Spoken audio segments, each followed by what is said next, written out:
Today's story is about a series of very bizarre events that took place in 1983 that, if they had not been so well documented, nobody would have believed this story. 9 people, including 4 police officers and 1 jail warden, officially testified that this stuff really happened.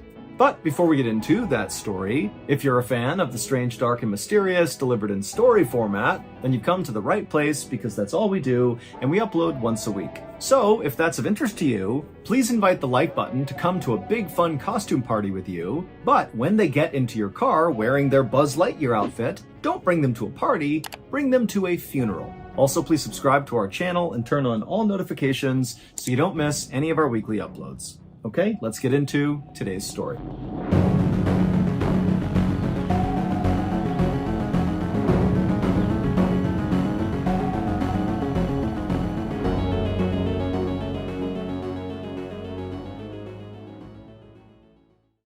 On February 24th, 1983, a 21-year-old man named Don Decker walked into a funeral home in the tiny rural town of Stroudsburg, Pennsylvania, where Don's grandfather's funeral was being held. And as soon as Don walked inside, he saw his grandfather's casket open for viewing at the front of the room, and then he also saw lots of his family members and friends of his grandfather kind of kneeled around the casket and, sitting in the front seats of this funeral home, and everybody is quietly crying and kind of consoling each other. But Don, he walks in and he doesn't talk to anybody in his family, doesn't talk to any of the friends, he doesn't go up to his grandfather's casket. Instead, Don sat down in the very last row of seats, he folded his arms, and just scowled angrily as he looked around the room. Unlike everybody else inside of this funeral home, Don was not remotely sad. He was instead just totally angry. In fact, as he was sitting there, he was clenching his fists so hard out of fury that his fingernails were practically cutting into his skin. Don had come to this funeral home directly from the Monroe County Correctional Facility, where he was serving a 4 to 12 month sentence for receiving stolen property. The jail had granted Don a furlough, which is a temporary leave of absence, so he could go to his grandfather's funeral. And Don had jumped at the opportunity, mostly just to get out of jail for a minute, but now that he was actually at the funeral, he kind of regretted going. Eventually, the actual funeral began, and one by one, Don's family members would go up to the podium and say something nice about the grandfather, and then sit back down. And at first, Don, he put up with it, but after a couple people had spoken, Don was just livid. He just couldn't hear anymore. And so he tried to focus his attention just on his grandfather's casket, where he could literally see his grandfather's face as he was laying there. And as he was staring at his grandfather's face, suddenly Don saw something and he stood up really suddenly in his seat. And in fact, when he stood up, it immediately caught the attention of the speaker, which was Don's cousin, and the cousin just stopped and stared at Don. And at that point, the rest of the people in the funeral also turned around and looked at Don. And Don, he knew people were looking at him, but he didn't care anymore. He was now so focused on his grandfather because a second ago, he could have sworn he saw his grandfather's lips moving like he was still alive. But as Don continued to stare at his grandfather, expecting his lips to move again, they didn't. And so finally, Don didn't say a word to all these people who were still staring at him, and he just turned and stalked out of the funeral home.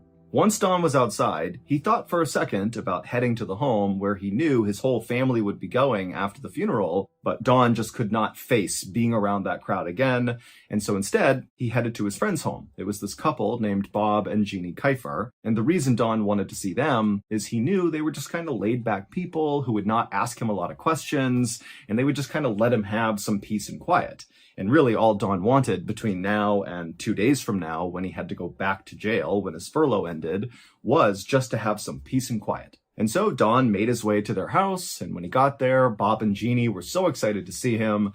They called him inside and said, hey, we're going to make dinner, go wash up and relax, and we'll eat together. Don didn't say much, but, he nodded a thank you, he went inside, and right away he went upstairs to the bathroom and splashed some cold water on his face because still, Don just could not shake that anger he was feeling when he was inside the funeral home. And for a second, the splashing of water on his face seemed to be working. He felt like his whole body was getting cooler. In fact, the whole bathroom seemed to have this coolness descend on it. But a weird thing started to happen.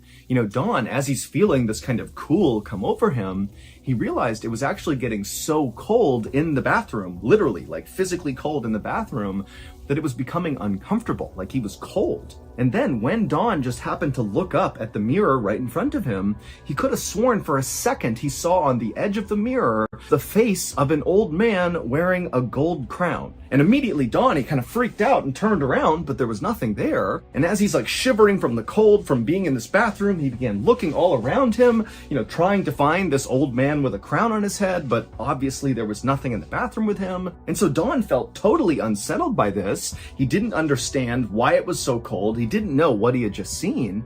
And then Don happened to look down at his wrists, and he saw there were these deep scratches all over both of his wrists. And so kind of in a panic, Don just rolled his sleeves down to cover up whatever was on his wrists. He didn't want to think about it. He turned off the water and sprinted out of that freezing cold bathroom and just made his way downstairs where Bob and Jeannie were just sitting down for dinner. So Don, he took his seat, he got his food, and he didn't tell Bob or Jeannie about anything that had just happened up in the bathroom. He just sat there and ate in silence. Now, Bob and Jeannie could clearly tell something was on Don's mind, but they'd known him for years, and they knew he was just not the type to come out and talk about anything personal. He basically completely kept to himself, and then when he spoke, he was kind of oddly flat and monotone and emotionless.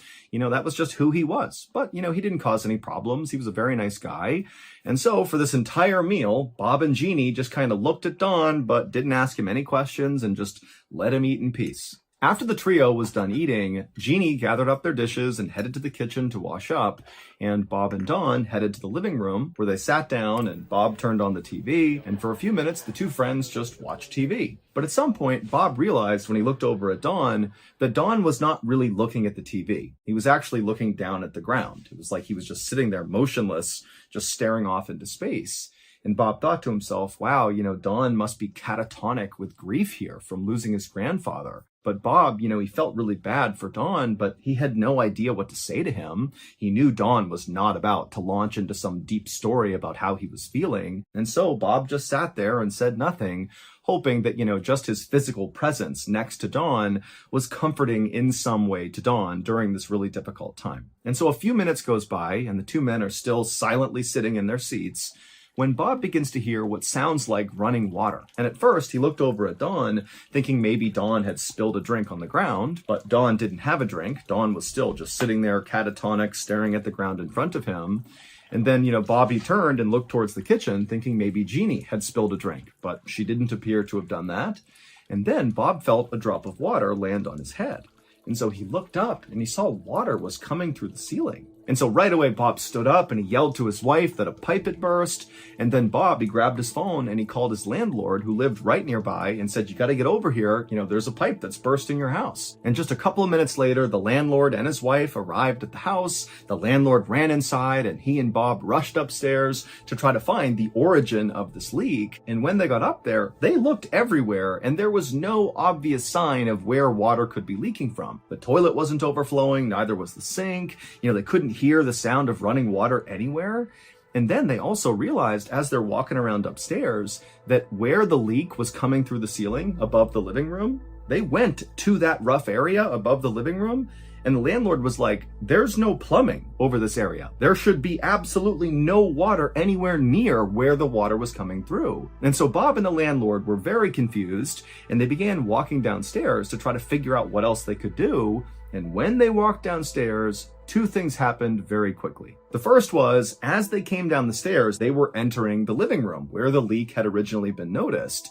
And when they walked back into the living room, they saw right away that this leak had grown, and it was now not just coming out of the ceiling of the living room, but it was also now leaking out of the walls of the living room. Basically, all the different walls and surfaces in the living room were leaking water. And then the second thing they noticed was Dawn. Dawn was still sitting on the couch, still just totally catatonic, staring at the ground, not doing anything, which made no sense. Everybody else in the house is running around trying to figure out this leak, and there's Dawn just staring at the ground. And so Bob, who at this point is pretty overwhelmed with what's happening here, but he thought, I gotta make sure Dawn's okay. And so he just walked through the leaking living room right over to Dawn, and he said, Dawn, are you okay? And Don, he didn't say anything, he didn't move, but his mouth kind of contorted into this weird smile with his lips kind of pulling away from his teeth, and all the tendons on the top of his hands began to tense as he wiggled his fingers. And Bob, at this point, he realized there's something wrong with Don, and they needed to call the police.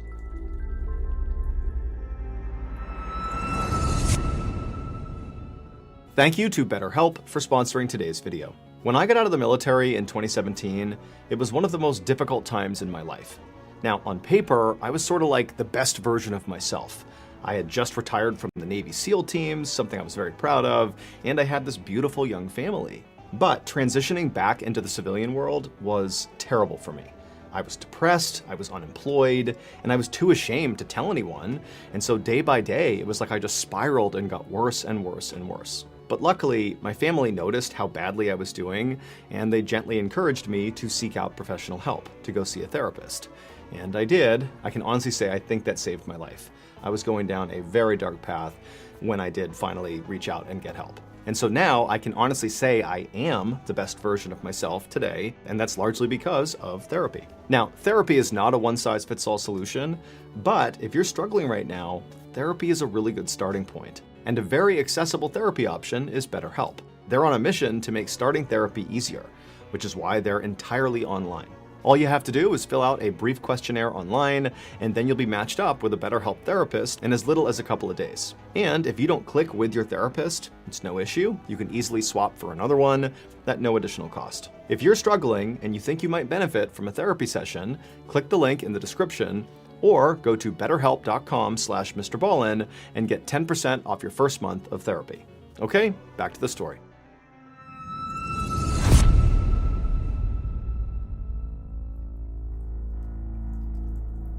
Two police officers named John Bojan and Richard Wolbert arrived at Bob and Jeannie's house. And so they came inside, and Bob quickly tried to explain what was going on. But John and Richard, they walked inside and immediately saw, okay, something totally weird is happening here.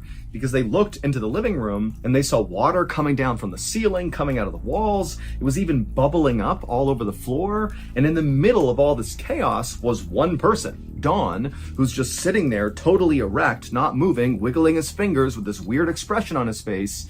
And the police very quickly said to Bob that we don't know what this is. We don't even know how to help. So we're going to get our police chief. And as soon as those officers left, it was like Bob, Jeannie, the landlord's wife, they were now scared to be in this house. Before, it was just baffling. But now with Don sitting there tapping his fingers with that weird grimace on his face and water coming out of everywhere for no reason, it was like terrifying. And so the four of them just kind of huddled in the dining room staring at Don and the living room until finally the two officers came back with their police chief. But once the chief came inside, things did not get any better because the chief walked inside and he saw how totally weird this was. But his reaction was, this is not a police problem. You clearly have some sort of totally weird plumbing issue that seems very extensive, and your friend, he seems okay, he's just acting really weird. And so the chief told his two officers, John and Richard, to not talk about what they saw in this house and just leave, don't report it, get out of here, we're done with this. And just like that, John, Richard, the police chief, they said, okay guys, your problem, and they left. And then Bob and Jeannie's landlord was like, okay, we're gonna get a plumber over here right away, and you can deal with this. And then they left. And so Bob and Jeannie at this point are totally unsettled, and they just stood in the dining room staring over at the living room where Don was just sitting there tapping his fingers, water's leaking all around him. And then finally a plumber came to the house and they searched the whole house and they could not find anywhere where there was a leak. It literally didn't make sense that the living room was still leaking water. And so Bob, he contacted his landlord and said, what do you want me to do? And the landlord said, you know what? I don't know. We'll send out more plumbers tomorrow. We'll figure it out. And so Bob and Jeannie, they just put out as many towels and blankets as they could all over the living room, doing their best to kind of sop up the water. The whole time they're glancing over at Don, who's still not moving, tapping his fingers, sitting on the couch. And then finally, after Bob and Jeannie had exhausted their towel and blanket supply trying to sop up all this water, they're like, what can we even do? It's still leaking. We can't stop it. We don't know what's going on with Don. And so the couple just sat in the dining room, staring into the living room, basically at Don, just kind of waiting for him to maybe break out of his trance. And eventually Don would, break out of his trance, kind of. Instead of, suddenly standing up and talking to Bob and Jeannie, he just eventually kind of dozed off, still in the upright sitting position. And so at this point, Bob walked over to Don just to check on him and make sure he was breathing and that he was okay. And so he checked and, he was, Don was okay. But Bob noticed that on Don's neck were all these dark red scratches and marks, like someone had been strangling him. And then also on the inside of Don's collar was a little bit of blood. And so Bob, he calls over Jeannie and he's like, what do you make of this? And she's like, I don't know. This whole thing, I don't know what's going on here. And so the couple decided they would just go to bed. Don seems like he's okay. He's sleeping on the couch.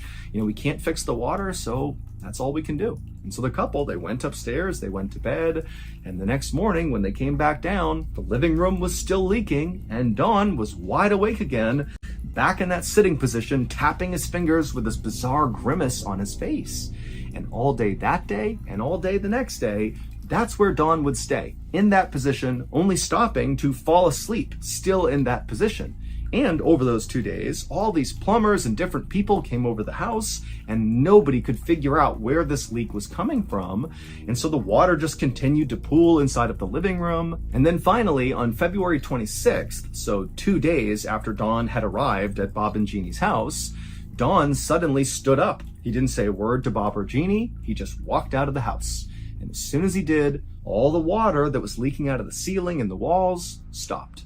Don would go back to prison, and when he walked into his cell, his cellmate took one look at Don, and apparently the look on Don's face was so unsettling that the cellmate immediately called over one of the guards and said, you gotta get me out of the cell. I can't be in here with this guy. And so this cellmate and the guard, they both turned and looked at Don, and Don, he was at the back of the cell and he was facing both of them. And when they looked at Don, that totally weird grimace came across his face, the same one he had on as he sat in Bob and Jeannie's house for those 2 days. It was the same expression, and with that expression on his face, in this totally creepy kind of hollow voice, he says to the two men, I can make it rain.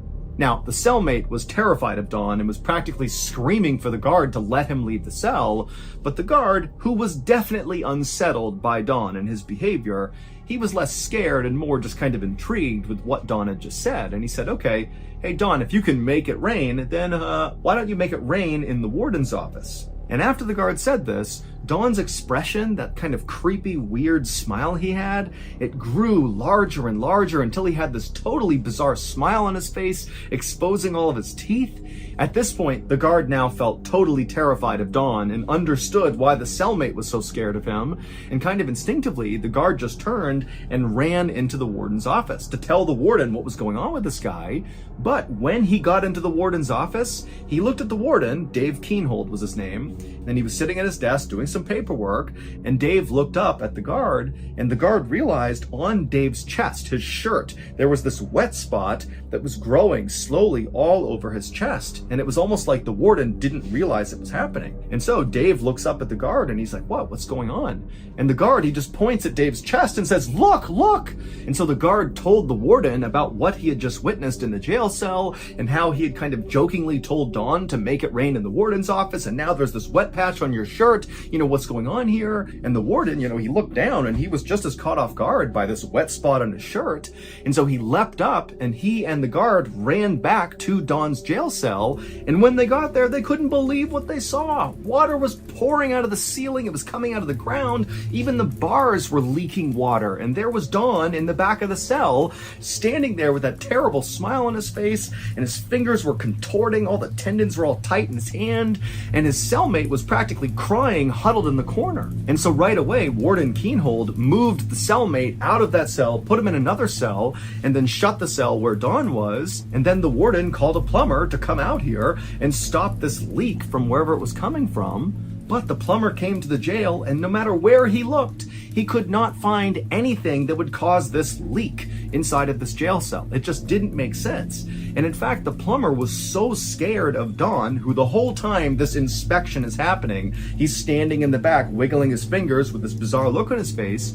The plumber was so scared of Don that after he told the warden that he couldn't find a leak, he just left without even being paid. He just had to get away from Don. Now, Warden Keenhold had no idea what was happening with Don, but he could tell it was well beyond his own expertise, and frankly, he had no idea who he should call about what was going on. And so he just called the jail's minister and asked him to come over and see what was going on. But when the Reverend got there and saw Don and saw all the water in the cell, he too had no idea what to do. But when the Reverend walked up to the bars to get a closer look at Don began to move in the cell as well towards the Reverend. And Don, he would stop about halfway through the cell, and when he did, the Reverend stopped as well. And they were kind of looking at each other, and then Don, he raised up his right arm into the air.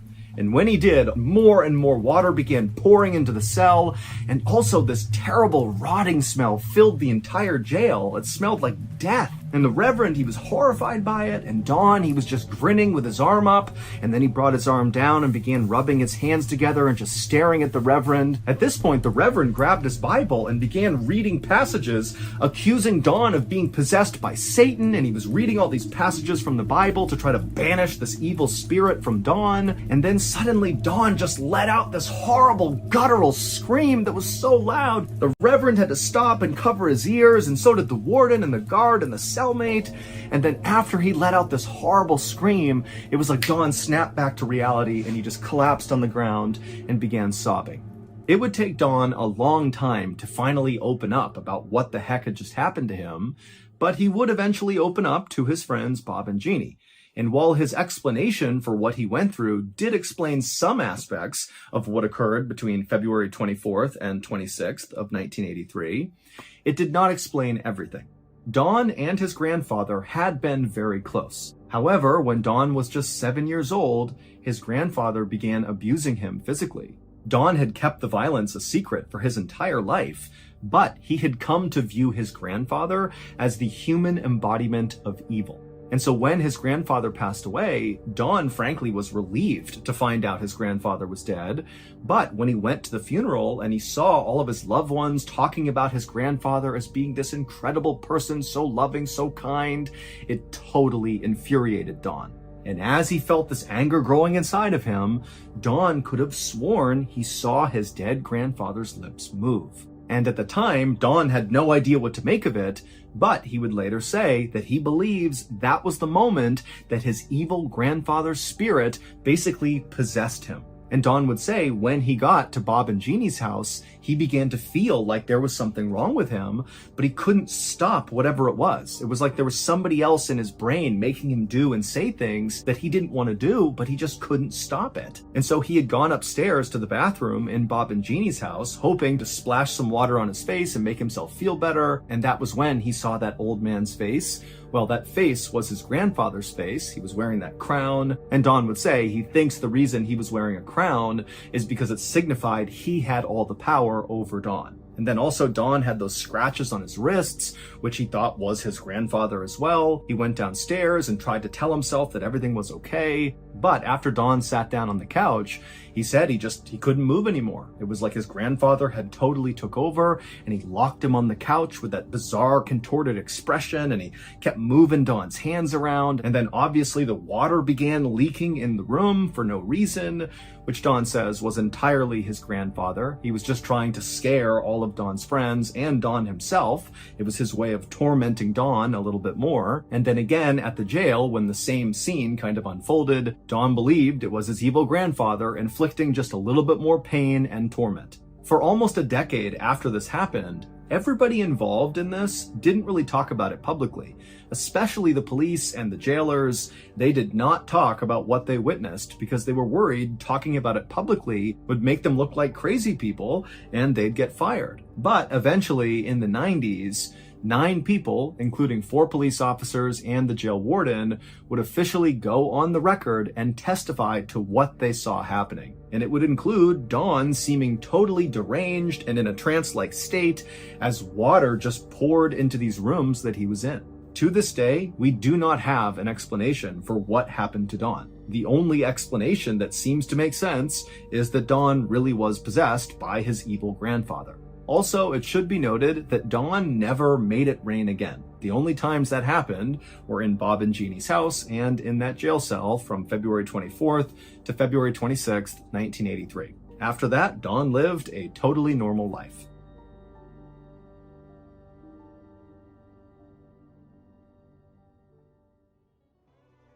Just a reminder, my very first book, MrBallen Presents Strange, Dark, and Mysterious, The Graphic Stories, is out right now and shipping worldwide. You can find it wherever books or audiobooks are sold. This book is truly a brand new experience for anybody who's a fan of the strange, dark, and mysterious. We've never had a book before, so this is a big deal.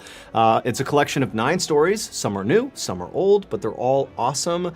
The artwork is incredible. The storytelling is just superb. So if you have not purchased your copy yet, or you haven't bought it for one of your friends yet, come on, go to book.ballenstudios.com or go to wherever books are sold and get a copy today. Again, that is book.ballenstudios.com or go to wherever books or audiobooks are sold to get your copy of our first book today.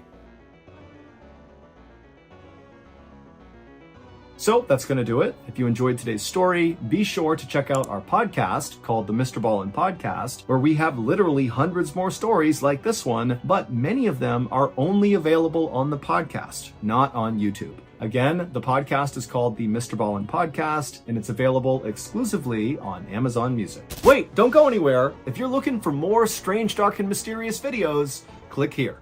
Today, I'm going to share 3 progressively more disturbing stories, and at the end of each of them, I will share the photo that is famously associated with that story. But before we get into those stories, if you're a fan of the strange, dark, and mysterious delivered in story format, then you've come to the right place because that's all we do, and we upload once a week. So if that's of interest to you, please replace all of the like button's toilet paper with duct tape. Also, please subscribe to our channel and turn on all notifications so you don't miss any of our weekly uploads. Okay, let's get into today's stories.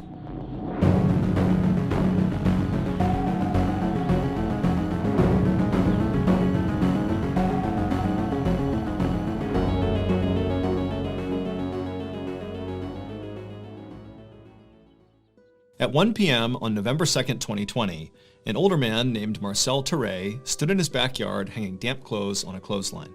Marcel and his wife, 83-year-old Paulette Landru, lived on a quiet street in the small city of Anden, Belgium.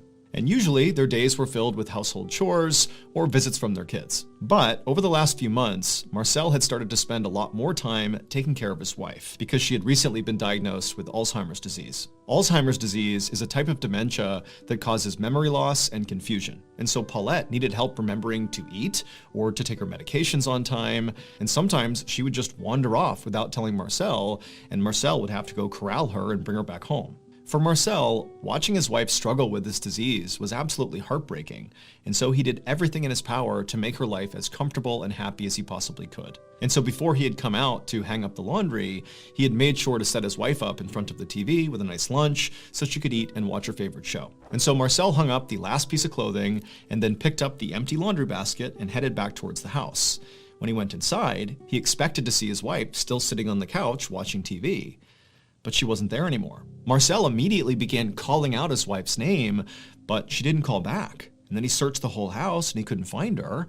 And so starting to panic, he went outside, he searched the outside of the house, she wasn't there. He even knocked on some neighbors' doors, but they hadn't seen her. And so at this point, Marcel was very scared, given the fact that his wife had Alzheimer's and could easily wander off and put herself in a very dangerous situation without even knowing. And so instead of waiting any longer to just hope she showed up again, he picked up the phone and he called the police. Less than an hour later, Marcel stood outside of his house looking at helicopters flying overhead, and he knew at least half a dozen officers were spread out around the neighborhood, knocking on neighbors' doors. There were canine units searching the surrounding area. This huge search, it was all for Paulette. Marcel was glad to see that clearly the police had taken the search very seriously, and so he was confident that they would find his wife and that hopefully she'd be okay. But the hours kept ticking by, and as the sun began to go down, there still was no sign of Paulette. A police officer told Marcel that they would keep on investigating and hopefully find his wife as soon as possible. But over the next few days and weeks, Paulette didn't turn up, nobody had any idea where she was, and before long, weeks turned into months, and then months turned into 2 full years that nobody had seen Paulette. And by that point, Marcel had basically resigned himself to the fact that he very likely would die without ever figuring out what happened to his wife. But then, one day in early October of 2022, so 2 years after Paulette went missing, one of Marcel and Paulette's neighbors was at home on their computer looking at a particular website. And as they were scrolling through this website, they happened upon an image that as soon as they saw it, they froze. Because this neighbor was very well aware of the fact that Paulette had gone missing and nobody had found her. But now they're seeing this image on this website that basically gives away what happened to her. And so totally shocked that they had even found this image, the neighbor screenshotted it and brought it to the police. So it would turn out that neighbor was looking at Google Street View, which is a feature of Google Maps that basically allows you to see 360-degree views of basically anywhere on the planet. To create these images, Google literally sends out these special vehicles all over the world that have cameras that sit on top of the cars. And these cars drive down basically all the streets all over the place, constantly taking pictures all around them. And it just so happened on the exact day that Paulette went missing in 2020, there happened to be a Google car driving down the road that captured a picture of her. And so as you can see in the picture of her, you see Paulette on the left side of the image walking across the street away from her home, which is on the right side. And on the right side, you can actually see Marcel in the backyard hanging up laundry on the clothesline. And so the police, after getting this image, they basically followed the projected route Paulette was on, which is basically beelining straight across the road. And they found that across the street was this steep hill that led down to this thick bramble bush. And inside of that bramble bush was Paulette, and she was deceased. And so very likely, Paulette, in her confused state, walked straight across the street, as we see in the image, and then fell down that hill and got trapped at the bottom inside of that bramble bush and couldn't move. And so when that huge search for her was going on, very likely she was just trapped down there, but didn't understand what was going on, couldn't necessarily yell up to communicate with anybody. And so she stayed down there and died. And unfortunately, it would take 2 more full years and a random image on Google Street View before Marcel could finally get the closure he needed.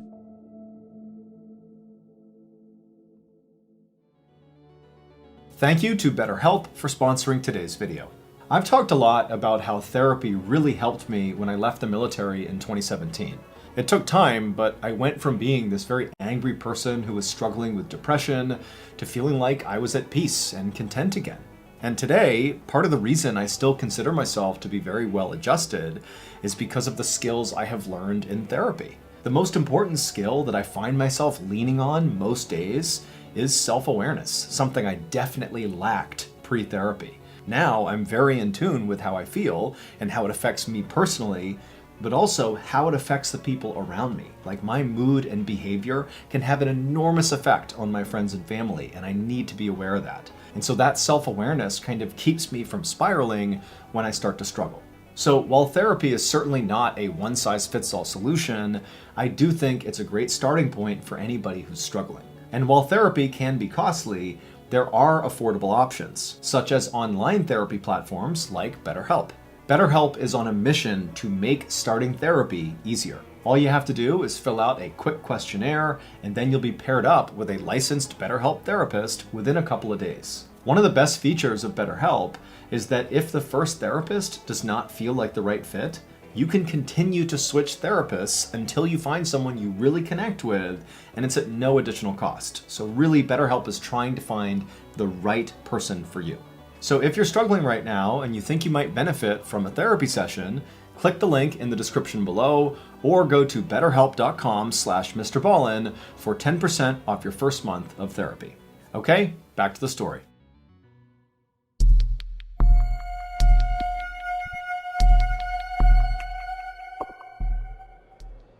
Around 10 a.m. on July 26, 2015, a 31-year-old mom named Xiang Lu Xuan and her husband chased their 2-year-old son around a brand new indoor playground. This playground was on the 6th floor of a mall in Jingzhou City, which is in central China.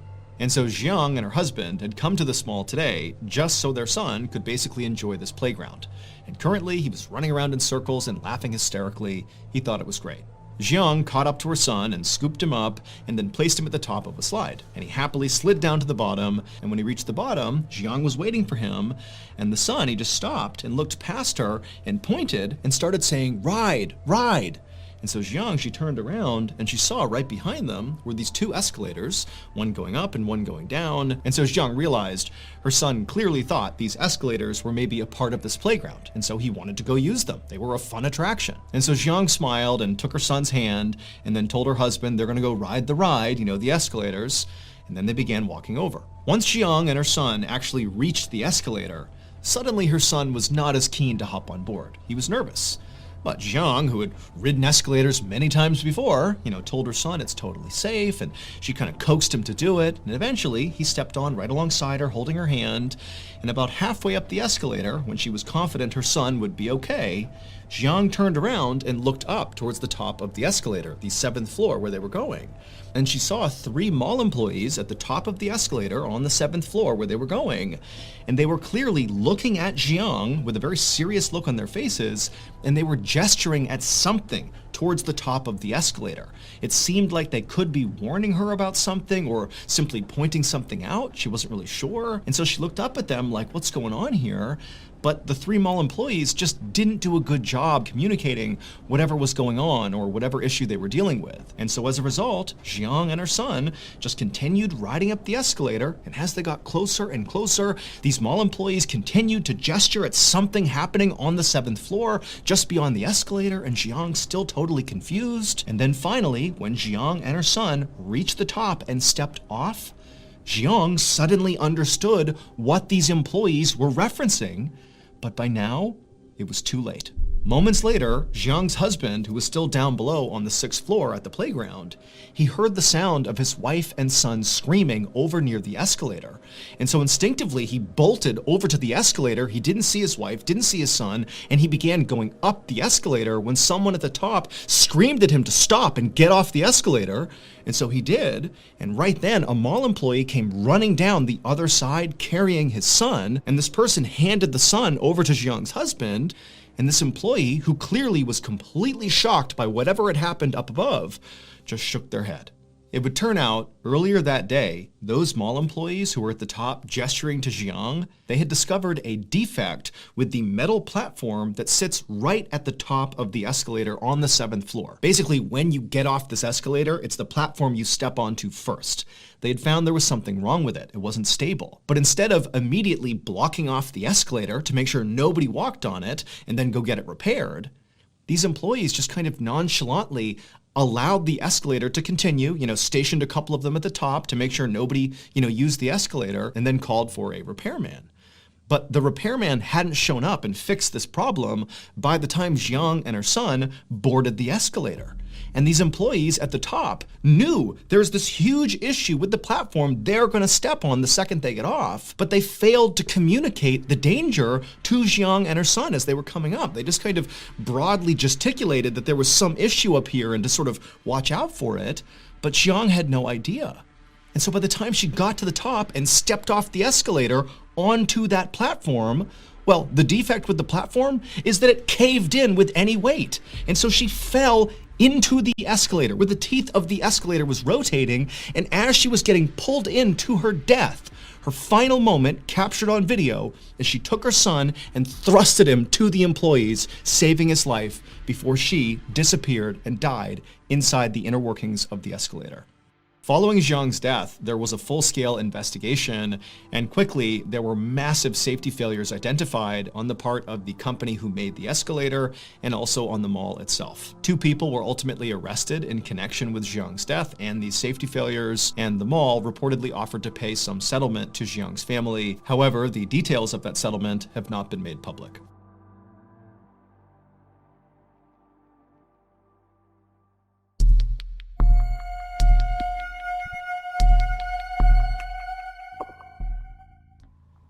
One morning in November of 1997, a police captain named Jeffrey Lewis, along with his partner, parked their squad car near the Manatee River in Bradenton, Florida, which is a small city just south of Tampa. A few minutes earlier, the Bradenton Police Department had received a call from this frantic man who had said he had found something suspicious that had washed up on the shore of this river. And so Captain Lewis and his partner were there to investigate. And so as soon as they got out of their squad car, this man who had called the police, he saw them and waved them down, and he was pointing at something in the sand.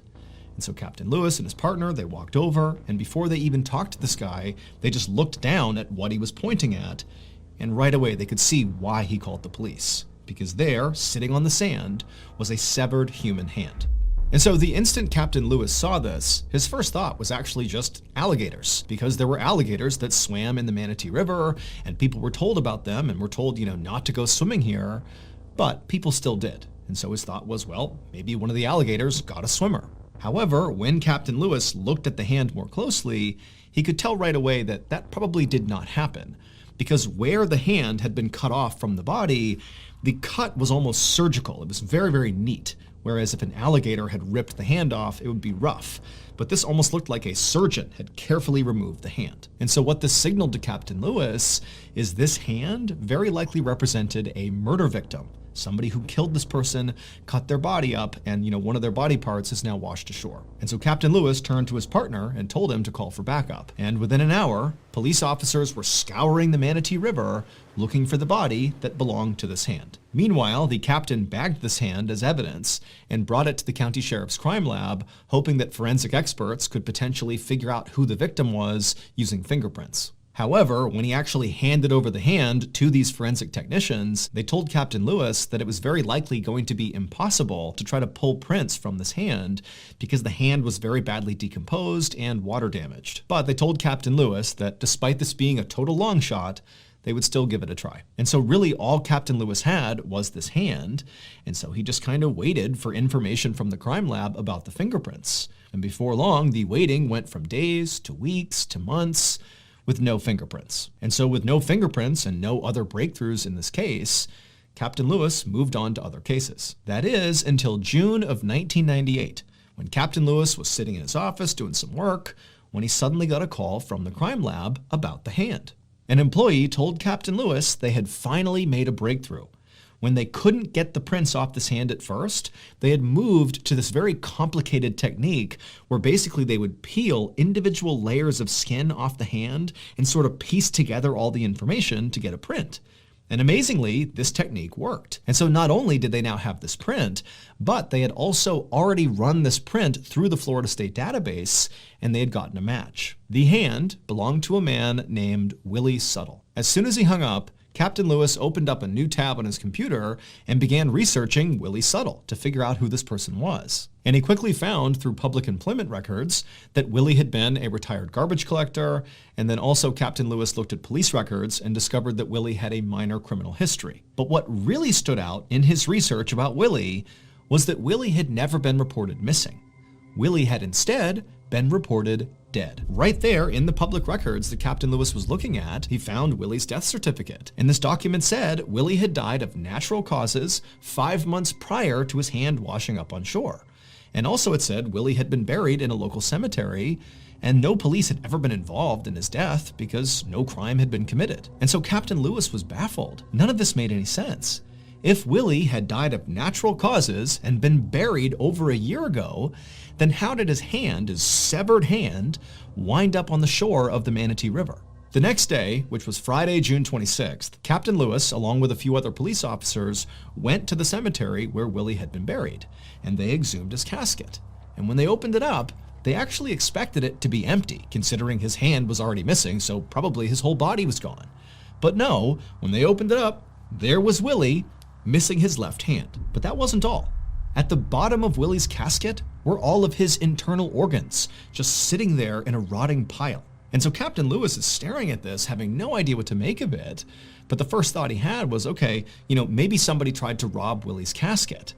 But he's thinking, if they did that, why did they cut out his organs and stash him at the bottom of the casket? And also, why did they remove his left hand and chuck it in the river? Like, that doesn't make any sense. It felt like every clue Captain Lewis found was only making this case harder to solve. But he hoped when he sent off Willie's body to the county medical examiner that they would be able to provide him with some more answers as to what happened here. Later that afternoon, the county medical examiner would perform an autopsy on Willie's body. And the first thing he noticed when he began was that despite the fact that Willie's organs clearly had been removed, that Willie's abdomen did not appear sunken in. It appeared full. So the medical examiner started the autopsy by cutting open Willie's abdomen to see what was in there. And when he saw what was inside of Willie, he just froze, having no idea how to react to what he was looking at. He had never seen anything like this in his entire career, not even close. And so the medical examiner just grabbed a camera, took some pictures of Willie's midsection, and sent those pictures to Captain Lewis. The next day, Captain Lewis sat inside of an interview room in the police station across from a 45-year-old woman named Paula Green Albritton. Paula owned and operated a funeral home along with the help of her son, and she had been the one responsible for Willie Suttle's burial. And so Captain Lewis asked Paula about Willie's burial, and she would tell him that Willie had actually died in poverty, without any family members to help cover his burial expenses. However, when Paula had found out about this, she said she had agreed to do the burial anyways, for no cost, as sort of a community service. However, when Captain Lewis poked and prodded and tried to ask for more information about exactly what that meant, Paula would eventually concede that there actually was slightly more to her rationale behind wanting to do Willie's burial. It was not just for charity. 2 days after this interview, police arrested both Paula and her son. And at Paula's trial, the truth surrounding what happened to Willie finally came out. It would turn out Paula's funeral home business was really struggling, to the point where if she couldn't start generating some real money, her business might go under. And she couldn't have that. And so Paula decided she would conduct a prosperity ritual to right her business. But to perform this prosperity ritual, Paula needed a body. And so along comes Willie Suttle, who's died in poverty and his family can't afford his funeral. And Paula says, "Don't worry, I'll take him on for free." But really what she needed was Willie's body. And once Paula and her son had possession of Willie's body, they began the ritual, which started with Paula's son carefully cutting off Willie's left hand, and then the two of them cut Willie's midsection open, removed all his internal organs, and then Paula got out all these voodoo dolls, and she wrote on pieces of paper the names of the other funeral homes, her competitors in the area, and she pinned these pieces of paper to each of these voodoo dolls, and then she took those voodoo dolls and jammed them inside of Willie's abdomen in the empty cavity they had created, and then they stitched him back up. And then she took Willie's body and his organs, and she chucked them into a cheap casket and had him buried. And then she also took the hand that her son had removed, she put it inside of a plastic bag, added some weight to it, and chucked it into the Manatee River. Paula believed this voodoo ritual would literally cause the owners of the other funeral homes, whose businesses she wrote down on the dolls and jammed inside of Willie's body, that this ritual would literally cause all of them to be struck down and killed, putting their businesses out of business, thereby leading to her business prospering once again. However, none of these things came to fruition. The ritual did not work the way Paula intended it to. Instead, the hand that she had thrown into the river ultimately washed ashore, and before long, the police figured out what Paula and her son had done. In 1999, so 2 years after Willie's hand had washed up on shore, Paula and her son were found guilty of desecrating Willie's corpse. Paula's son ultimately served 1 year in prison. As for Paula, her conviction was actually quickly overturned due to a technicality. It was discovered that during an interview with Paula, that police detectives told her that she could not be convicted if this ritual was part of a religious practice, that she was protected under the US Constitution. And so Paula, who confessed to doing this ritual, did so by saying it was part of her religion. She practiced voodoo. I am a voodooist, and I've survived because I know how to survive. And that's a part of my religion. And so in court, that confession was ruled inadmissible. And so she walked free. Here is a photo of the 12 voodoo dolls found inside of Willie's body, with the notes Paula wrote cursing her competition still attached. Are you the type of person who has binged basically all of my YouTube videos, and every week you anxiously wait a new upload? If so, thank you, but also you're in luck. Because if you didn't know this, we actually have a separate podcast, the MrBallen podcast, that has literally hundreds of stories that are not on YouTube that you can binge right now. That podcast is available on all podcast platforms. Again, it's just called the MrBallen podcast. And on Mondays on that podcast, we upload exclusive new content that is not on YouTube to the podcast. So that's Mondays. And then on Thursday, we remaster the audio of your favorite videos on YouTube and put those on the podcast. But again, Mondays, those are brand new and exclusive to the podcast. But if you want to hear those exclusive episodes 1 month ahead of Apple and Spotify and all the other platforms, well, there's only one place you can do that, and that's on Amazon Music. So again, you can go to any podcast platform and find the MrBallen podcast, or if you're like me and you hate waiting, then you can listen early and ad-free on Amazon Music.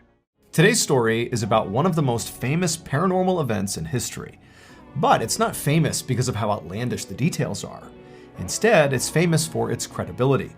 Not only were there 12 witnesses who saw this thing happen, but also there was a NASA engineer who investigated this event and ultimately concluded that it must have happened because of tangible proof. But before we get into that story, if you're a fan of the strange, dark, and mysterious delivered in story format, then you've come to the right place because that's all we do and we upload once a week.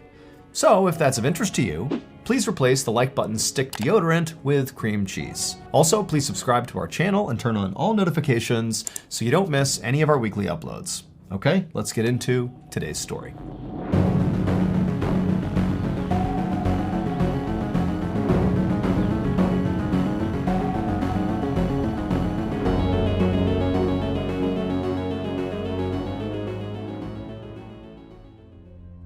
Around 9 p.m. on December 29, 1980, a 57-year-old woman named Vicki Landrum rode in the front seat of her friend Betty Cash's car while her 7-year-old grandson, named Colby, who she was raising, sat between them. The three of them had just had dinner at a truck stop and were now on their way home, driving down a dark wooded highway near Huffman, Texas, which is a small town about 30 miles northeast of Houston. As they drove down the road, Vicki began to notice the windshield was fogging up from how cold it was outside and how warm it was inside the car.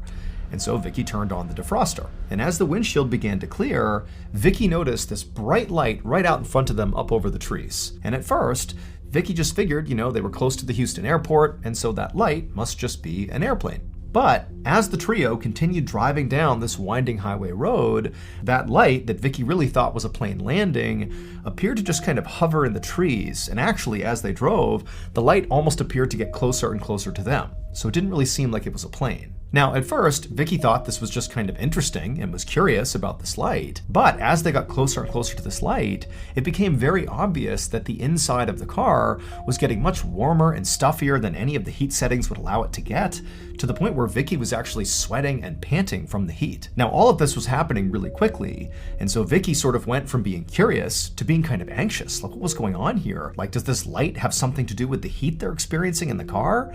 And then all of a sudden, the light that appeared to be sort of behind the trees suddenly came right out in front of the car, and Vicki screamed at Betty, "Stop!" And Becky jammed on the brakes, and they came to a stop, and blocking their path maybe 100 feet in front of them, just hovering over the road, is this strange-looking aircraft aimed right at them. This craft was the strange light. For a moment, all three of them just stared in shock at this craft, like it was so unexpected and so unbelievable that this had happened. But then Vicki, who's sitting there still panting and sweating, she's looking out and she's realizing this craft she's looking at looks nothing like any other aircraft she had ever seen. The craft was a bit bigger than a car, it was diamond-shaped, and it was letting out these strange, loud roaring sounds, almost like an engine. It appeared to be glowing red hot, and periodically, with those loud roaring sounds it was making, fire would appear to shoot out the bottom of the craft, scorching the pavement right under it. And again, this strange craft is just hovering there right over the ground, appeared to be aimed directly at Vicki, Betty, and Colby. Pretty quickly, Colby began to cry. He was scared. But Betty, the driver, she said she couldn't go anywhere. The road was too thin. She couldn't really turn around very easily, and she couldn't drive straight and go under the craft and risk being burned by the flames. And so they were just kind of trapped there. And so Vicki and Betty sort of looked at each other like, okay, we're gonna wait it out and hope this craft just eventually flies away. But after several minutes, and the craft still had not departed, it was still blocking their way and periodically spitting fire into the ground, Vicky and Betty are like, well, let's get out and see what's going on here. Let's investigate. By this point, their fear and anxiety around this had sort of been replaced by just genuine human curiosity. I mean, what the heck is this thing? And so Betty, the driver, she gets out, and Vicky, she tells her grandson, stay in the car, so Colby's right here, and Vicky gets out, and the second she does, and she now has an unobstructed view at this craft, she suddenly remembered this Bible verse. So Vicky was very religious, and she had read in the Bible that one day Jesus would return to the earth, and when he did, he would return in a rain of fire. And so all of a sudden, Vicky believed that what she was looking at was not some aircraft, but the second coming of Jesus Christ. This was like a highly spiritual moment for her. But just as Vicky was about to go forward and actually inspect this thing up close, she heard Colby call out for her. He was crying hysterically. He was totally scared and upset. And so this kind of broke Vicky out of her trance. She turned around and went back to the car to comfort Colby. And when she got back to the car, she found Colby scrunched up on the floor underneath the dashboard like he was trying to shield himself from this craft. And so Vicky, she got right down there with him. She wrapped her arms around Colby and began praying with him to try to calm him down. But while Vicky and Colby were praying inside the car, Betty remained outside of the car, just staring at this craft. And it went on like this for about 10 minutes until Vicky, who's still tucked down there with Colby, heard that roaring sound coming from the aircraft get noticeably louder, like it was about to do something. And so Vicky poked her head up and she looked out the windshield, and sure enough, this craft was beginning to take off. It was getting higher and higher off the ground. Flames were shooting out the bottom of it.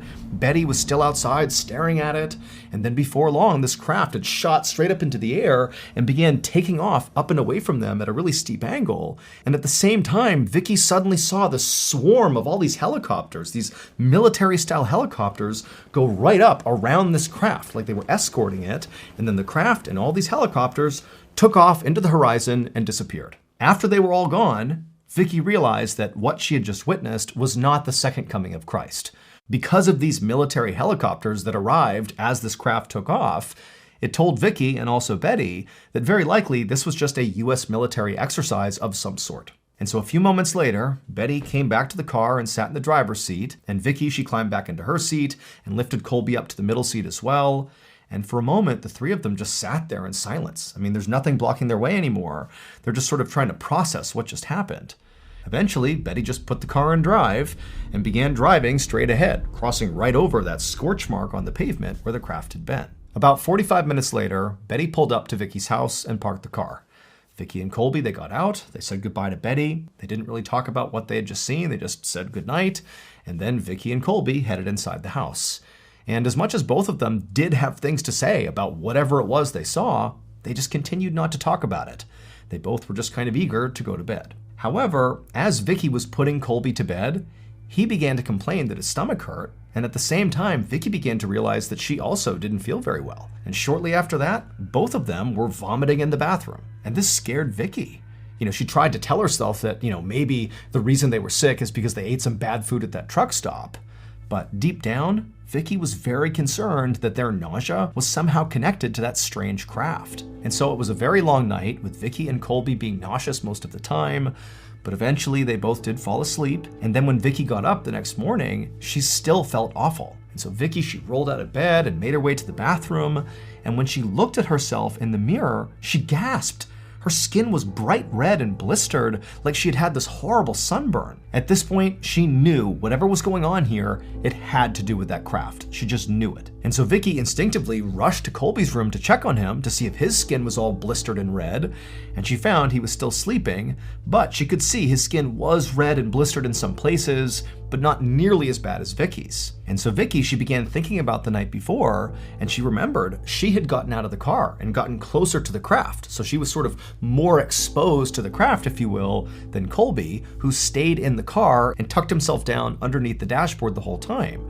And so maybe Vicky's exposure to the craft was higher than Colby's, which is why she looked worse. But as Vicky was thinking this through, she remembered that Betty had actually stayed outside the car for 10-15 minutes, much longer than Vicky had, the whole time just staring directly at this craft. And so immediately Vicky was worried that, if this is what happened to me, I can only imagine what shape Betty is in. And so Vicky ran to the phone, she picked it up and she dialed Betty's number, and she listened, and it just kept on ringing and ringing.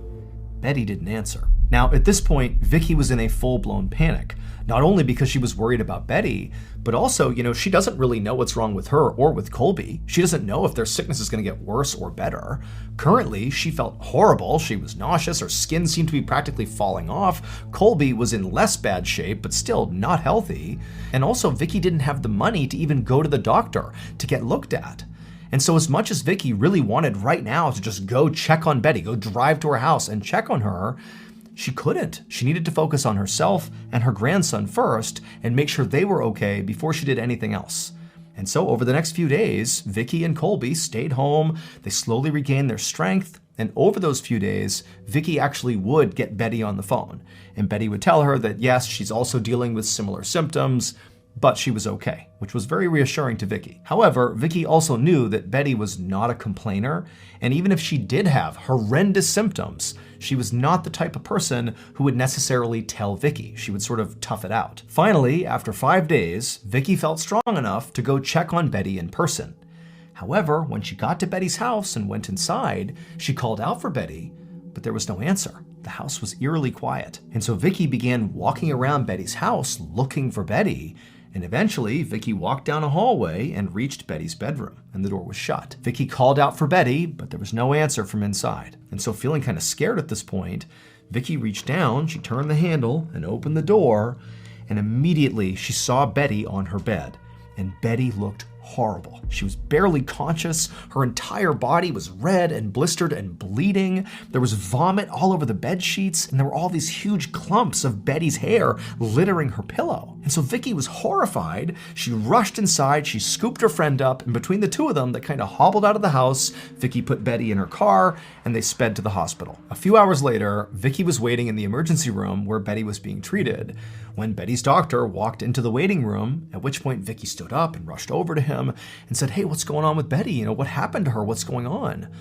But the doctor just shook his head and said, your friend, her skin is literally peeling off her face in sheets, and there are blisters breaking out all over her body. He told Vicky that her symptoms reminded him of radiation poisoning. However, he also told Vicky that that was basically impossible. For Betty, a woman who lives in rural Texas, where would she go to come in contact with something that radioactive? It just seemed not possible, so that couldn't be it. But Vicky, when she heard this, felt like she knew exactly how Betty came in contact with something highly radioactive. It had to be that craft. And so without even thinking about it, Vicky began pouring out the story of how her and Betty had seen this light, and then this craft appeared on the road, and it was shooting fire, and then it flew off with helicopters all around it. But as she was wrapping up her story, Vicky was suddenly overcome with embarrassment because the doctor was now staring at her like she was totally out of her mind. Thank you to BetterHelp for sponsoring today's video. As many of you may already know, therapy really changed my life when I got out of the military in 2017. But that change did not happen overnight. It took months before I had any sort of breakthrough, and during those months, it was often pretty uncomfortable for me. It's hard enough just internally thinking about your deepest, darkest issues. And so now imagine, sitting in front of somebody you don't really know, pouring your heart out about these really sensitive things. It was a lot at first. Gradually, the more I showed up and continued working with my therapist, the more I sort of let my ego down and allowed the therapist to do their job. And over time, I really discovered that therapy is a very freeing experience. Being able to speak openly about these things that are troubling you to somebody who is non-judgmental and can offer really distinct feedback and perspective that you just simply can't because you are yourself. You kind of think of yourself one way, but the world sees you another. That was really amazing for me. And so if you're struggling right now and you don't really know what to do about it, consider giving therapy a try. And one very accessible therapy option is BetterHelp. BetterHelp is on a mission to make starting therapy easier. It's entirely online, and all you have to do is fill out a quick questionnaire online, and then you'll be matched with a licensed therapist in as little as 2 days. And if for some reason you don't vibe with your therapist, you don't like them, you can switch therapists as many times as you want at no additional cost.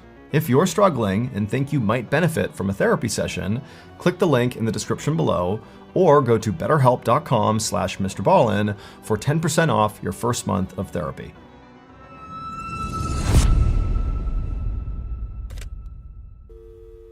A month later, in early February of 1981, Vicky was at her kitchen table with the phone pressed to her ear. She was calling her local senator, who she had already written to try to tell him about this strange aircraft she had seen that made her friend sick. But Vicky did not have high hopes about this phone call, because she had already been ignored so many times by so many people when it came to this story. So by this point, Vicky and her grandson Colby had basically recovered from their nausea and their burns. However, Betty had not recovered. She was still cycling in and out of the hospital. She was in constant pain. She still had burns all over her. And in fact, because of all these symptoms, she had had to move in with her brother. Now, Vicky was certain that all these symptoms Betty had were radiation sickness caused by the radiation from this aircraft they came in contact with. But it was like everybody they told about this aircraft didn't believe them. Just then, Vicky heard a woman's voice break through the hold music. It was the local senator's secretary. And so Vicky quickly explained why she was calling and why she really wanted to talk to the local senator. But the secretary just told Vicky that, yep, she'll pass this along to the senator and he'll be in touch. And then she hung up. And for Vicky, this was the moment she snapped. She felt like trying to navigate the proper channels to try to figure out what this aircraft was and what happened to Betty was not working, because clearly nobody was taking her seriously. And so Vicky slammed the phone down and just sat there frustrated, having no idea what to do. But as she sat there, Vicky remembered there was actually one place she had not called yet, specifically because she didn't want to call this place. It was a UFO research center. And Vicky hadn't called because she did not believe the craft she had seen was a UFO. She believed it was a military aircraft because she had seen the helicopters escorting it away, and that made the most sense. It had to be military. But if she called the UFO research center and people found out about that, it would make her look even crazier, because now she's claiming the craft was aliens or something. But now Vicky felt like she had run out of options. So she picked up the phone, grabbed the piece of paper with the number on it, and dialed. A couple days later, a scientist named John Schuessler drove down the winding wooded highway into Huffman, Texas. He was going to meet up with Vicky. John was an aerospace engineer for NASA. However, he also spent a lot of time investigating UFO sightings. Vicky's call to that UFO research center had created a lot of excitement in the UFO community, and the story had eventually found its way to John, who decided he would take on the case. Now, to be clear, John was not into researching UFO sightings in order to prove they really happened.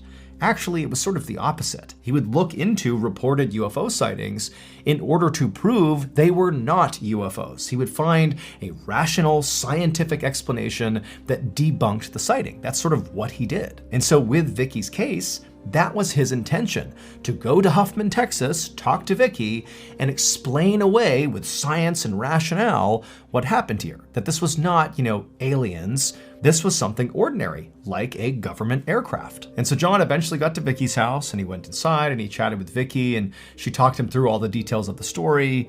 And then eventually they both left Vicky's house, they hopped in their respective cars and headed out to go to the actual site where this had happened. And when they got there and John got out of the car, he didn't need Vicky to direct him to the specific site, because right in front of him was this really obvious black circle right in the middle of the road, as if the road itself had been melted and then re-solidified and actually looked different. And Vicky said, that's where it was. That's where the craft was hovering. Those marks are from the craft. Now, this was great evidence that a craft really had been here, but John wanted more. He needed to figure out what kind of craft this really was. And so he told Vicky he was going to leave and go canvass the area for witnesses, and he told her he would keep her updated. So Vicky left, and John drove up the road until he reached some campsites and farmhouses. And John systematically went from door to door and tent to tent, asking anybody if they had seen or heard any aircraft or anything strange on the night of December 29th. Now, going into this, John didn't really know what to expect from these people he was asking. I mean, he's some random scientist showing up uninvited at people's homes, asking if they've seen strange lights in the sky. However, every single person he spoke to said that yes, they had seen that aircraft on December 29th. However, they were obviously just farther away than Vicky and Betty and Colby had been. So now, John felt like he had enough information to speak directly with military officials. However, when he contacted all the military bases in the area, all those officials he spoke to told him absolutely that on December 29th, there were 0 military operations happening. John found this very frustrating, because to him, it seemed very clear that these officials were just lying to him. But what they were lying about and why was unclear. So John actually went to these military bases to speak to the officials face to face. And when he did, he showed them all the witness testimonies saying what they had seen on December 29th. And he also told them that with his own eyes, he had seen the black scorched mark on the pavement, where the pavement seemed to have literally melted in a ring and re-solidified from the heat of this craft. And to John, that scorch mark almost proved something had been there, very likely a military craft. But all these military leaders, despite hearing this and hearing John's testimony, they just said, you know what, you can gather up all the evidence you think you have here, but it doesn't matter. It doesn't prove that we were in the area. There was no military craft there that night. And so the bottom line was, the military was adamant they were not involved. And so the case really began to stall. John went home, but he couldn't stop thinking about the case. And so he kept in touch with his witnesses and periodically checked in with military officials, but nothing seemed to change.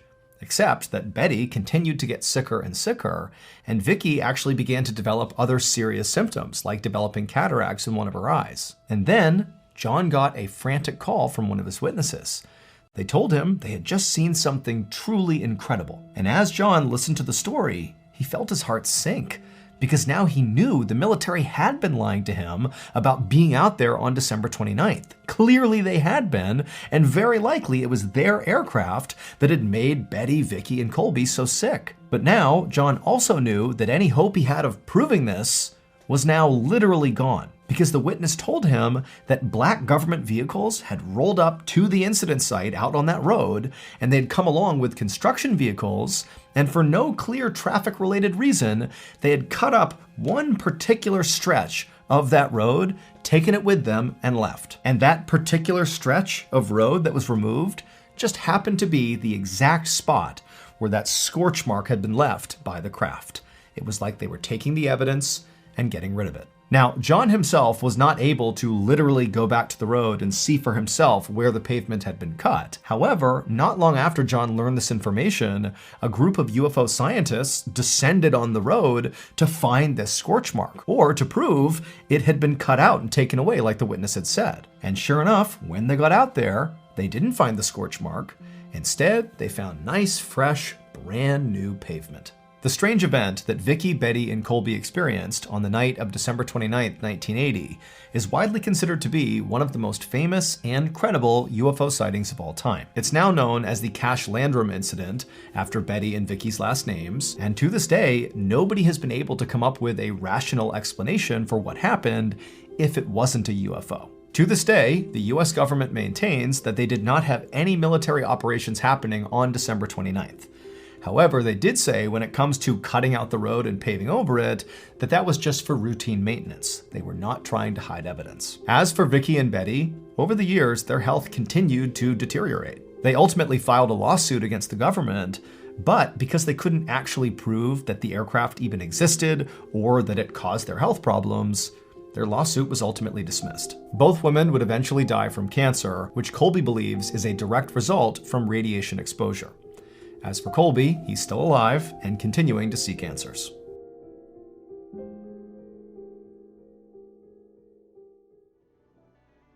The official MrBallen podcast YouTube channel is back. This channel is the home for our exclusive MrBallen podcast episodes that you can't get anywhere else on YouTube. Which means if you have not been listening to the MrBallen podcast on podcasting platforms to this point, well, guess what? All those exclusive episodes, all that new content you missed out on is now going to be available to you on YouTube on this channel. And there are literally hundreds of new stories that have only been audio only to this point. And so we're talking about a whole bunch of new content for some of you. We post at least once a week on this channel, so make sure you subscribe to the channel right now so you don't miss an episode. Also, to further entice you to check this channel out and hopefully subscribe to it, I have hidden a behind-the-scenes photo of me inside of my studio somewhere on this official MrBallen podcast YouTube channel. So go over there, subscribe to it, and find that photo. Now, here is a teaser from one of the MrBallen podcast episodes. Enjoy. On Wednesday, April 21st, 1 year and 5 days after Bill Harrison had died, 9-year-old Mason Harrison left school at about 3 p.m. and walked home to Pitch Pine Crescent. This was unusual for Mason, Since leaving Nova Scotia and living with his grandmother and father, Mason really couldn't remember a time like today when neither of them had been there after school to get him and Michaela.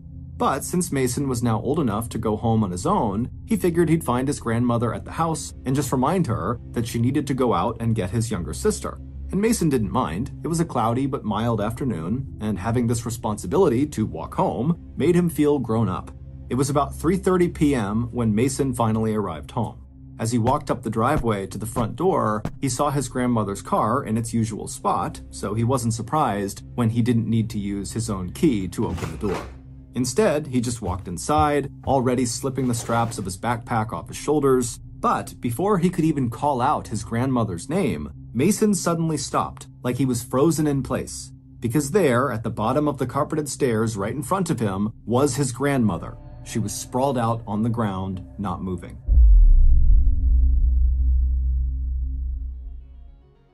To hear the full episode and so many other strange, dark, and mysterious stories that many of you may not have heard before, head on over to the MrBallen Podcast official YouTube channel and subscribe today. Sometimes the truth is stranger than fiction, and today's story is definitely a great example of that. But before we get into today's story, if you're a fan of the strange, dark, and mysterious delivered in story format, then you've come to the right place because that's all we do, and we upload once a week. So, if that's of interest to you, please call the like button to tell them you want to congratulate the newest winner of the Best Button Award, but then before they say anything, just ask them if they have the phone number for the subscribe button. Also, please subscribe to our channel and turn on all notifications so you don't miss any of our weekly uploads. Okay, let's get into today's story.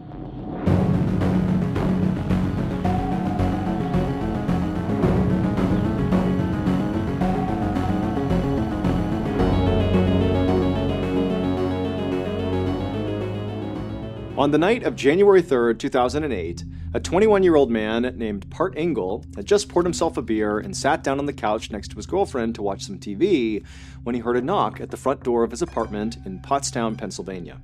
It was late, around 8 p.m., and Part was not expecting any company, and so before he got up, he looked over at his girlfriend to be like, "Are you expecting anybody?" And she looked at him and kind of shrugged, and so Part just put his beer down and stood up and walked over to the front door to see who was there. And when Part opened up the front door, he was very surprised to see his mother standing there carrying a small duffel bag. So Part's mother lived in Middletown Township, which was located about an hour and a half away from Part's apartment, and while it was not unusual for Part's mom to stay over at Part's apartment, what was unusual is her just showing up unannounced. She never did that.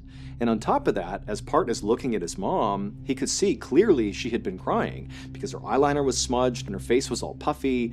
And so Part knew clearly, there must be a problem here. But when he asked his mother, "What's going on, Mom?" she wouldn't tell him. She would just say, "I have to stay with you for the night."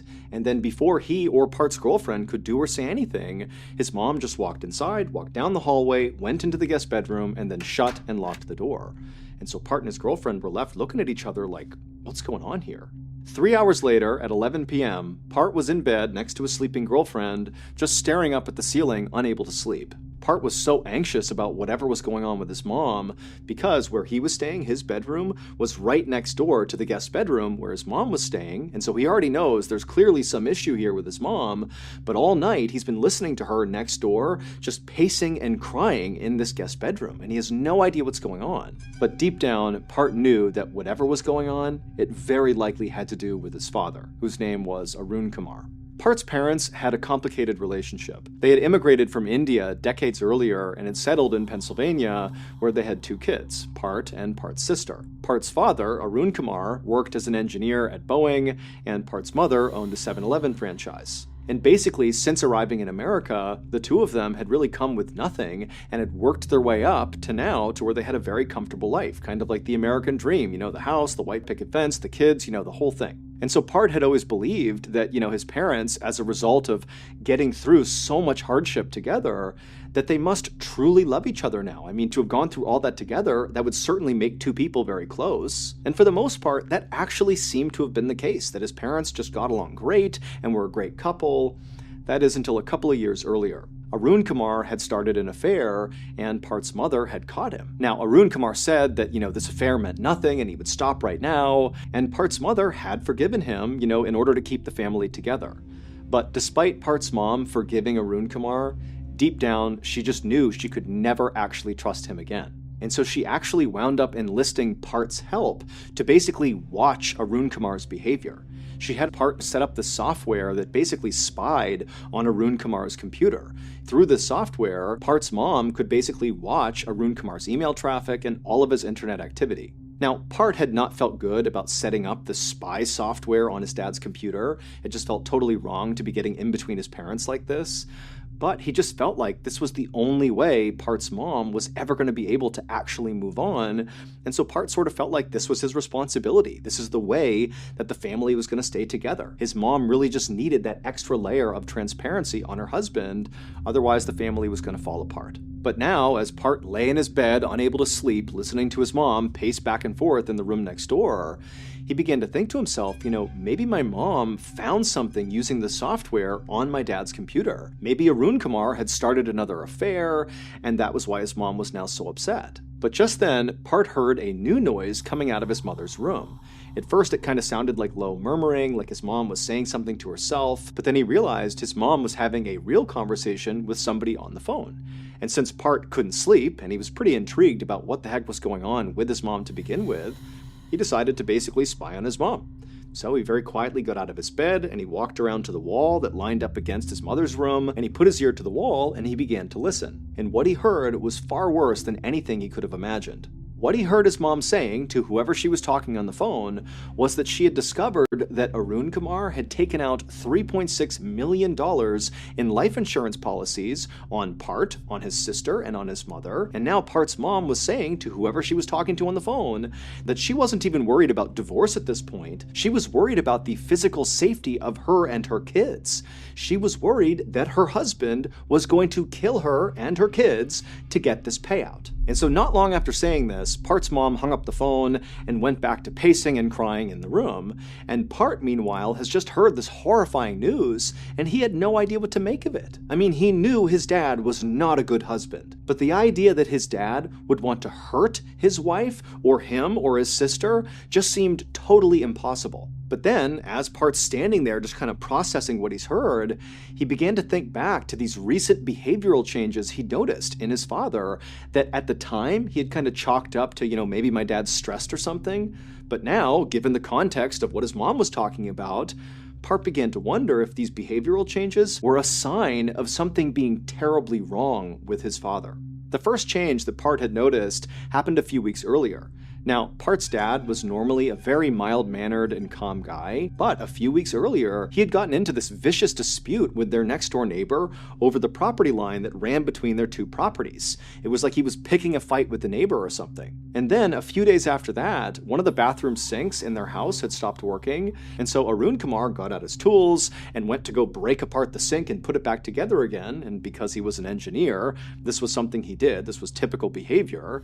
But after breaking apart the sink, basically ripping it all apart and having all the parts on the ground, Part's dad didn't put it back together. He just left all the tools and all the parts just scattered across the bathroom floor. And considering that Arun Kumar was typically incredibly meticulous and organized, and he's this brilliant engineer, to Part, seeing his dad leave this sloppy mess and this unfinished sink, it felt totally off. And so standing there in his bedroom, totally horrified about everything he's heard, and, now kind of second-guessing everything he knew about his dad, who suddenly seemed like this combative, kind of disorganized guy, Part suddenly felt like, I have to learn more here. I have to figure out if my dad really is a threat. So Part quietly left his bedroom and made his way to the kitchen where his laptop was, and he loaded up that software that spied on his dad's computer. And as he began logging into this program, Part was thinking, maybe I'm going to find something that will show that my mom is clearly just overreacting and misinterpreting what she's seeing, that,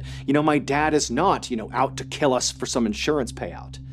But after loading up this program and kind of scanning through some recent activity, Part realized that actually the situation with his dad was way worse than his mom had made out on that call he overheard. He not only found all these multi-million-dollar insurance policies taken out on him, his sister, and his mom, but also he discovered this stash of fraudulent-looking paperwork. There were all these passport photos of his father, but then connected to these photos was a passport application that was using somebody else's name, as if his father was trying to forge paperwork to create a phony passport for himself. And so at this point, Part felt like his mother was certainly not overreacting here, that in fact it really did seem like his father was, preparing to kill his family and collect millions of dollars in insurance money, and then using this, fake passport he was making, he'd be able to flee the country. For the next several days, Part's mom stayed at Part's apartment, but she barely ever left the guest bedroom. And then when she would leave the bedroom, Part would go up to her and try to ask her, hey, what's going on, without giving away how much he knew already. But Part's mom was like, nope, I don't want to talk about it, and she would just go right back in the room, shut and lock the door. And so finally, after several days of this, Part just went to his mom's bedroom door, he knocked on the door until she answered, and then before she could kind of shoo him away, he said, Mom, stop, I know what's going on, I read the emails, and we have to figure out what we're going to do, because our lives literally depend on it. I agree with you, it looks like Dad is going to kill us and then flee the country. And so Part and his mom would talk through all the details of what was found on his computer, and ultimately they would decide that Part would be the one to go to police and tell them what was going on with Arun Kumar. And so the next day, Part went to the police station, with a stack of evidence that he believed would implicate his father, and Part was so nervous about this, he was shaking. But when he talked to an actual police officer, they looked over his evidence and they heard the whole story, but they told him, look, we really can't do anything about this. They told Part that, it's not illegal to take out life insurance policies on your family. And then also the police officer pointed out that in addition to Arun Kumar taking out those policies on his kids and his wife, he had also taken out a policy on himself and made his wife and his kids the beneficiaries of that policy. And so the police officer said, look, this does not look like a murder plot to me. It just looks like your dad is doing something fairly responsible. And then as for the passport application paperwork where his dad had used a phony name, the police officer said, look, he has not filed this paperwork, and so it's not illegal what he's doing. Anybody can get some paperwork out and fill it in with whatever they want. It becomes illegal if they attempt to actually pass it off and submit the paperwork, and as far as we know, he hasn't done that. So that's weird, but it's not illegal. And so Part had to leave the police station, and he went back to the apartment, and he told his mom what happened, and ultimately they decided that all they could do now was just wait and continue to watch that software that monitored Arun Kumar's computer, and just hope Arun Kumar would do something that was incriminating that they could then bring to the police and say, see, he's trying to kill us and collect a payout and flee the country.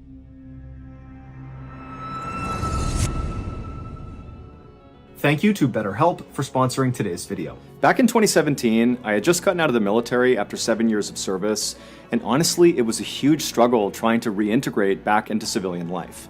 Not only was I totally out of the loop with modern technology, but I also had no idea how to get a job or even how to identify what a good job was. I just felt lost. And so that, combined with dark thoughts swirling around my head from previous deployments, made it so I really couldn't even function. And so before long, I was jobless, depressed, and angry.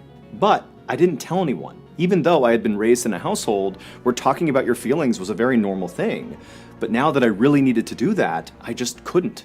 But luckily, my family and friends noticed the big change in my behavior, and ultimately they convinced me to go seek out professional help.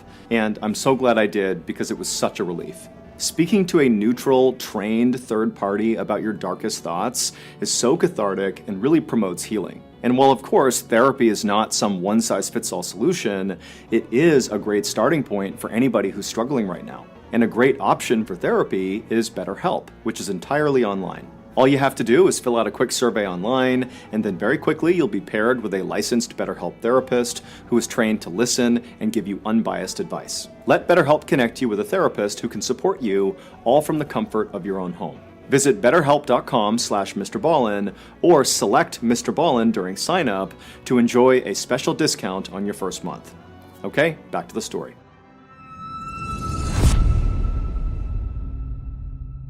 Over the next few days, that Part and his mother every day just constantly checked this software and watched what Arun Kumar was doing on his computer, all they saw was Arun Kumar was using his computer to do work emails and really basic stuff, absolutely nothing incriminating. And in fact, over these few days, Arun Kumar would actually call Part's mom to ask her when she was coming back home again, and she would tell him that basically she was going to stay at Part's place indefinitely, and Arun Kumar did not seem upset or annoyed by this at all. If anything, it just seemed like he was really distracted and wasn't actually listening to Part's mom as she was speaking. And while this did seem kind of suspicious to Part and his mom, that basically Arun Kumar didn't care that his wife wasn't coming home anytime soon, it still wasn't incriminating. And so, Part and his mom decided to just continue looking deeper and deeper into Arun Kumar's computer to see if there was anything that could begin to explain what was really going on here. And sure enough, Part dug deeper and deeper into Arun Kumar's computer, and he did discover something. Part began finding all these emails with people back in India that kind of vaguely indicated that Arun Kumar was involved in a very sketchy deal, like a business deal.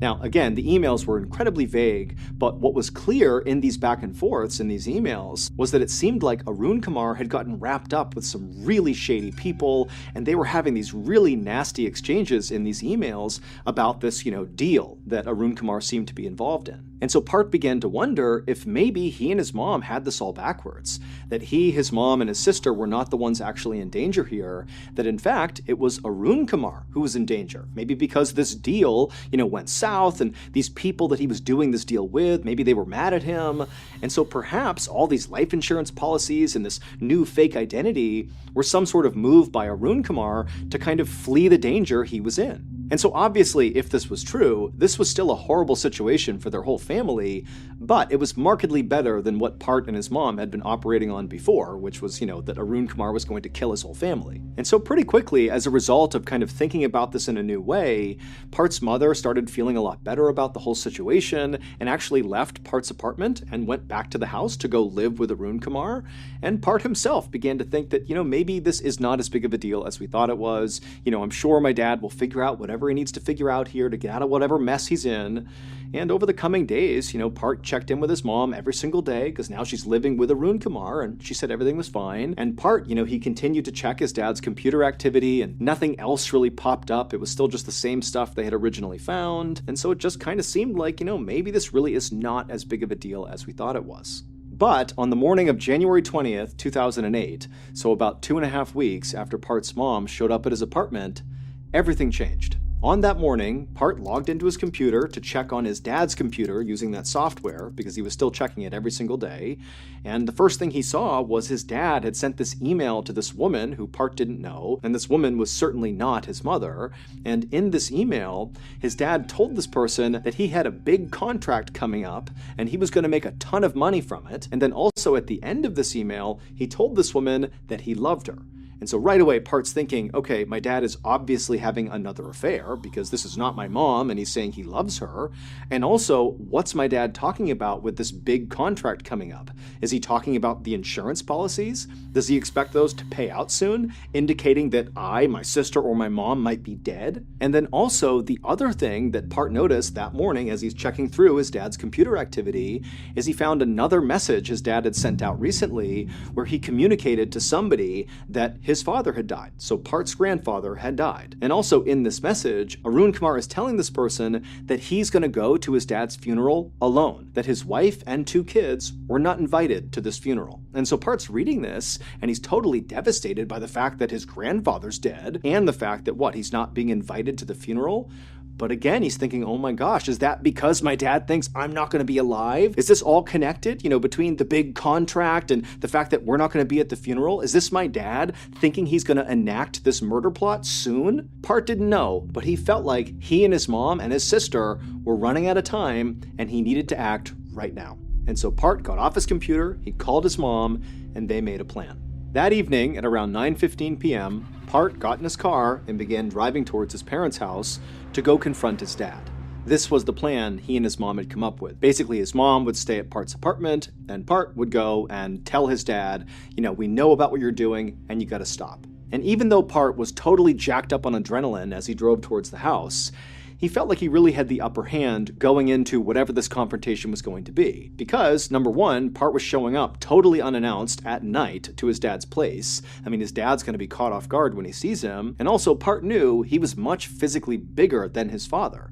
Part was over 6 feet tall and over 200 pounds, and so he had the physical angle as well.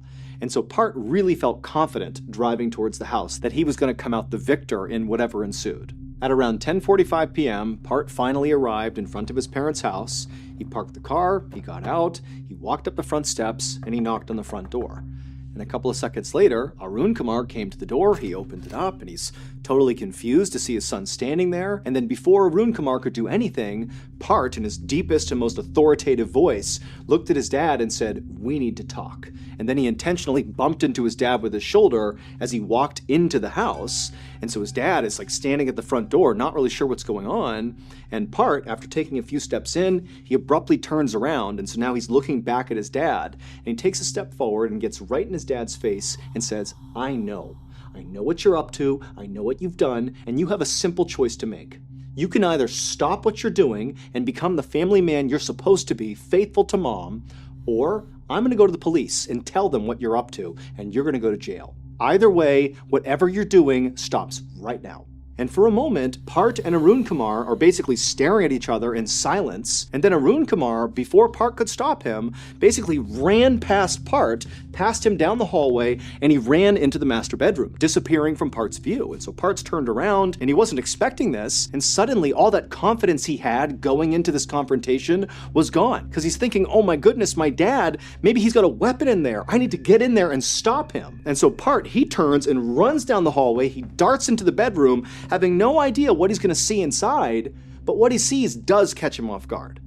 Arun Kumar is just sitting on the bed, doing nothing. He's just staring what looks like at the wall, and Part just stops in the doorway, looks at his dad, and then realizes his dad's not just absently staring at the wall, he's staring into the open bathroom. And in the open bathroom, on the ground, are all those tools left over from where his dad had been working on the sink and then never finished. Like, all these tools are scattered on the ground, including one tool that now Part is realizing his dad is looking directly at.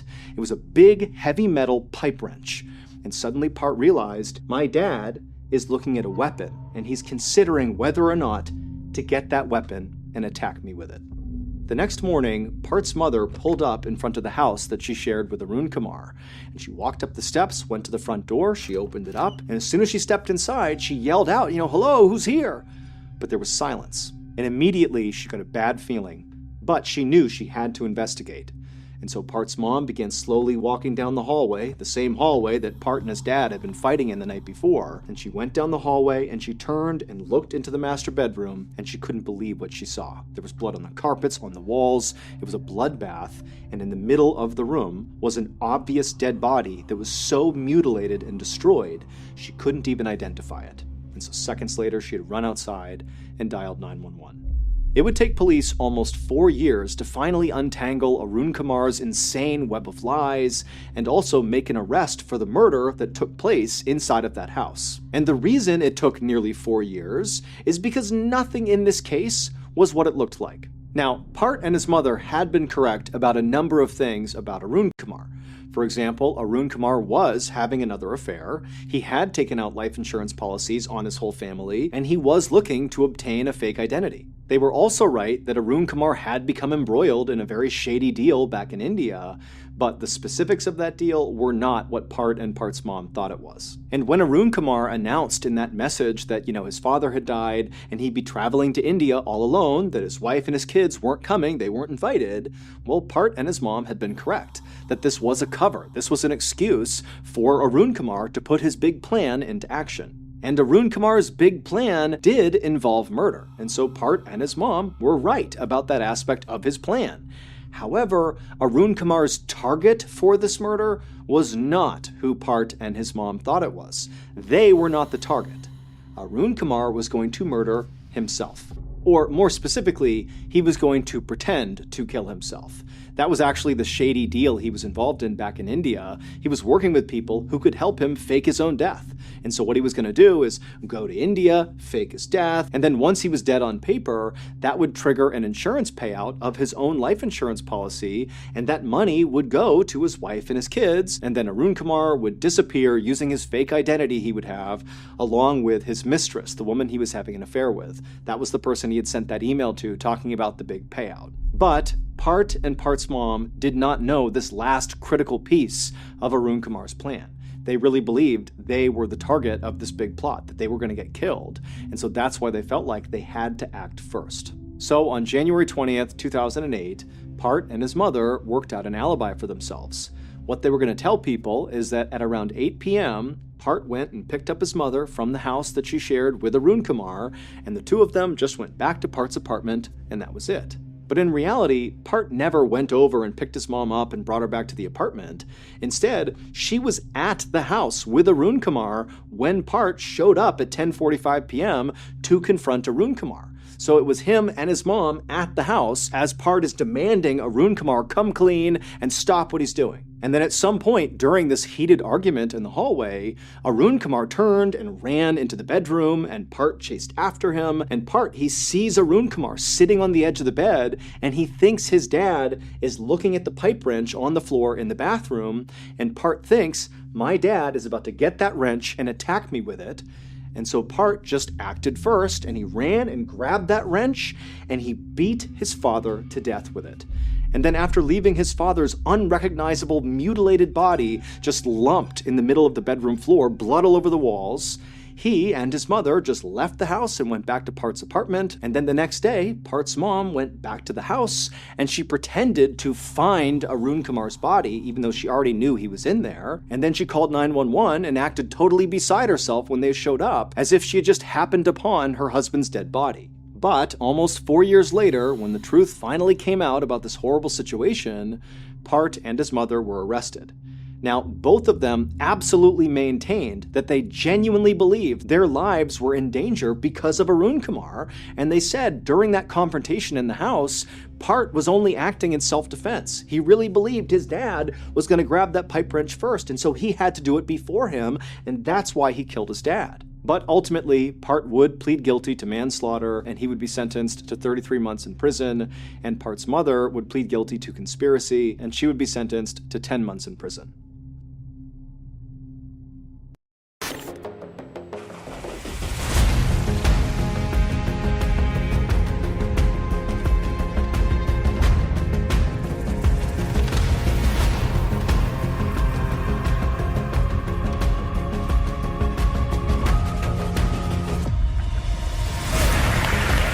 I want the people in the audience to be drawn into the stories I'm telling the same way they are at home.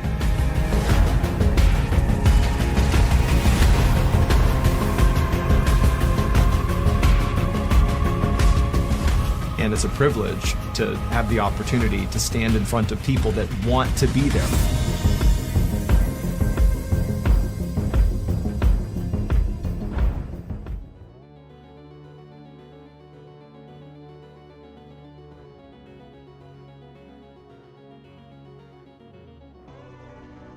So that's going to do it. If you want more strange, dark, and mysterious content, remember we have a whole slew of strange, dark, and mysterious podcasts that are free under the Ballen Studios umbrella.